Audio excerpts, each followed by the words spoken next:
નમસ્કાર મિત્રો, જો તમે ગુજરાતની અંદર તો રિટેલ ટેલરિંગ સિવાયનું એટલે કે તમે બલ્કમાં હોલસેલમાં કપડાં કટિંગ કરવાનું કે સીવવાનું કામ કરવાની સર્વિસ પ્રોવાઈડ કરવા જઈ રહ્યા છો, નવો ધંધો શરૂ કરવા જઈ રહ્યા તો તમે જે તમારો પ્રોજેક્ટ શરૂ કરી રહ્યા છો એ પ્રોજેક્ટ શરૂ કરવા માટે જે સેટઅપ ઊભું કરવું પડતું હોય છે. આપણા પ્રોજેક્ટની અંદર માની લો ઓફિસ બિલ્ડિંગ લેવું પડતું હોય, શેડ લેવું પડતું હોય, અથવા તો મશીનરી ઇક્વિપમેન્ટ લેવા પડતા હોય, ફર્નિચર ફિક્સચર કરવું પડતું હોય છે. તો આ બધા જ જે ખર્ચા આપણે કરીએ છીએ, કેપિટલ કોસ્ટ કરીએ છીએ, કેપિટલ એક્સપેન્ડિચર કરીએ છીએ. આ એક્સપેન્ડિચર કરવા માટે, આ ઇન્વેસ્ટમેન્ટ કરવા માટે જનરલી આપણે પ્રોજેક્ટ રિપોર્ટ બનાવીને નેશનલાઇઝ કે કોઓપરેટિવ બેંકમાંથી આપણે લોન લેતા હોઈએ છીએ, ટર્મ લોન લેતા હોઈએ છીએ. જો આ ટર્મ લોન તમે તમારા પ્રોજેક્ટ માટે લીધેલી છે અથવા તો લેવાનું વિચારી રહ્યા છો તો તમને એમાં 5% 5 વર્ષ માટે, 6% 6 વર્ષ માટે અને 7% 7 વર્ષ માટે એવી રીતે ઇન્ટરેસ્ટ સબસિડી મળે છે. ચાલો સમજીએ આપણે એ કેવી રીતે મળે છે. જે તમારા પ્રોજેક્ટનું લોકેશન છે એ લોકેશન ઉપર આ બધું આધારિત હોય છે. આ લોકેશનની વિગત પણ તમને હું સમજાવી દઉં છું. ગુજરાત આત્મનિર્ભર સ્કીમ 2022 અંતર્ગત ગુજરાતના અલગ અલગ તાલુકાઓને અલગ અલગ કેટેગરીમાં ડિસ્ટ્રીબ્યુટ કરેલા છે. જેમ કે આપણે કેટેગરી 1, 2 અને 3 એવી રીતે કરેલા છે. માની લો કે તમે રાજકોટ તાલુકા અને રાજકોટ જિલ્લા, રાજકોટ સિટીની વાત કરો છો તો એ કેટેગરી 3માં આવે છે. ગોંડલ તાલુકો અને એની વાત કરો છો તો કેટેગરી 2માં આવે છે. પણ ચોટીલાની વાત કરો છો તો ચોટીલા તાલુકો જે છે એ કેટેગરી 1માં આવે છે. ઇન્ટરેસ્ટ સબસિડી જે છે એ ડિપેન્ડ કરે છે કે તમે કયા તાલુકાની અંદર, કઈ કેટેગરીના તાલુકાની અંદર તમે તમારું યુનિટ શરૂ કરી રહ્યા છો, એના ઉપર તમને સબસિડી મળશે. આ એક્ઝામ્પલમાં આપણે સમજ્યા ચોટીલા, ગોંડલ અને રાજકોટની વાત કરીએ તો જો તમે રાજકોટની અંદર સર્વિસ યુનિટ ચાલુ કરો છો, જે આપણે વાત થઈ એ મુજબ, તો તમને 5% ઇન્ટરેસ્ટ સબસિડી 5 વર્ષ માટે મળે છે. ગોંડલની અંદર કરો છો તો 6% ઇન્ટરેસ્ટ સબસિડી 6 વર્ષ માટે મળે છે. અને એ જ વસ્તુ ચોટીલાની અંદર તમે શરૂ કરો છો તો 7% ઇન્ટરેસ્ટ સબસિડી 7 વર્ષ માટે મળે છે. તો આવી રીતે તમે જે તમારું યુનિટ શરૂ કરી રહ્યા છો એમનું લોકેશન સિલેક્શન કરવું એ પણ મહત્વનો ભાગ હોય છે.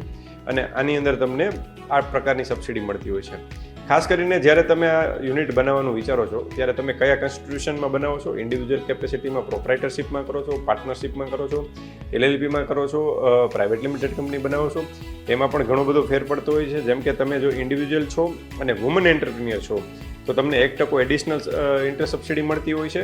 તમારી એજ 35 વર્ષથી નીચેની છે તો પણ તમને 1% એડિશનલ ઇન્ટરેસ્ટ સબસિડી મળતી હોય છે.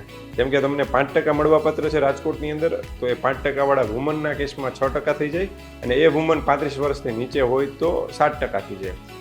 મેલ કેન્ડિડેટ હોય, મેલ એન્ટરપ્રિન્યોર હોય અને એ કરે છે 35 વર્ષથી નીચે છે તો એમને પણ 5% પ્લસ 1% મળે છે. LLP કે પ્રાઇવેટ લિમિટેડ કંપનીને DPIITનું રજિસ્ટ્રેશન એટલે કે સ્ટાર્ટઅપનું રજિસ્ટ્રેશન કરીને જો તમે શરૂ કરો છો તો એવા કેસમાં પણ 1% એડિશનલ તમને મળતો હોય છે. આ ઘણા બધા પ્રકારે તમે ઇન્ટરેસ્ટ સબસિડીનું પ્લાનિંગ કરી શકો છો અને વધુમાં વધુ ઇન્ટરેસ્ટ સબસિડીનો તમે 5%થી લઈને આમ કેલ્ક્યુલેટ કરો તો 9% સુધીનો લાભ લઈ શકો છો. પણ મેક્સિમમ જે તમે લાભ લ્યો છો એ બાદ કરતાં જે તમારી ટર્મ લોન છે એમાંથી 2% ઇન્ટરેસ્ટ તો તમારે ભોગવવું પડે છે. એટલે કે 10%ની લોન હોય તો વધુમાં વધુ 8% ઇન્ટરેસ્ટ સબસિડી લઈ શકાય. તો આ ઇન્ટરેસ્ટ સબસિડીની આપણે વાત કરી. આની અંદર ખાસ જોવું એ પડે કે જે તમે ટર્મ લોનનું ઇન્સ્ટોલમેન્ટ પે કરો છો અને એની અંદર જે ઇન્ટરેસ્ટ પે કરો છો એ ઇન્ટરેસ્ટ જ તમને સબસિડી તરીકે પાછું મળશે. પેનલ ઇન્ટરેસ્ટ કે અધર ચાર્જિસ પેમેન્ટ કરેલા હશે તો એ નહીં મળે.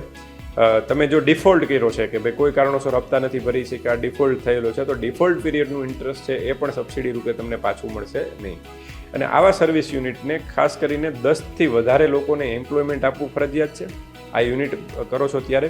અને GST નંબર લેવો ફરજિયાત છે. તમારું સોપેક લાઇસન્સ હોય તો સોપેક લાઇસન્સ લેવું જરૂરી છે. ઉદ્યમ રજિસ્ટ્રેશન કરવું જરૂરી છે. તો આ બધા જ લાઇસન્સો અને 10 લોકોનો રોજગાર અને જે GSTની વાત છે તમે ફૂલફિલ કરો છો તો તમારું યુનિટ જે છે એ સબસિડી મેળવવાને પાત્ર છે.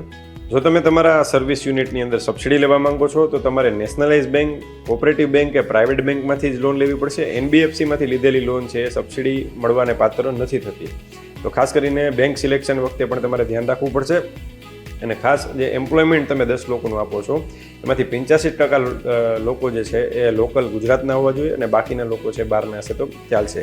સાથે સાથે તમારે જે એપ્લિકેશન કરવા માટે તમારી પાસે જે ટાઈમલાઈન છે એ એવી હોય છે કે તમારું ફર્સ્ટ ડિસ્બર્સમેન્ટ થાય છે લોનનું, પહેલો હપ્તો લોનનો ઉપાડો છો ત્યારથી 1 વર્ષની અંદર, અથવા તો પહેલું બિલ સર્વિસ પ્રોવાઈડ કરવાનું ચાલુ કરો છો અને સર્વિસ રેન્ડરિંગનું કામ ચાલુ કરો છો એટલે ત્યારથી જે પહેલું બિલ બને છે, પહેલું બિલ અથવા તો ફર્સ્ટ ડિસ્બર્સમેન્ટ બેમાંથી જે મોડું હોય એના 1 વર્ષની અંદર તમારે અરજી કરવાની હોય છે.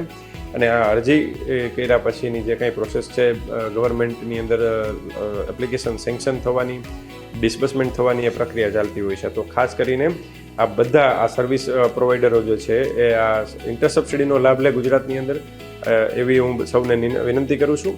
હું રાજેશ સવનિયા, એડ્રોડ કોર્પોરેશન, રાજકોટ. અને વધુ માહિતી મેળવવા માટે અમારી યુટ્યુબ ચેનલ રાજેશ સવનિયા વિઝિટ કરો.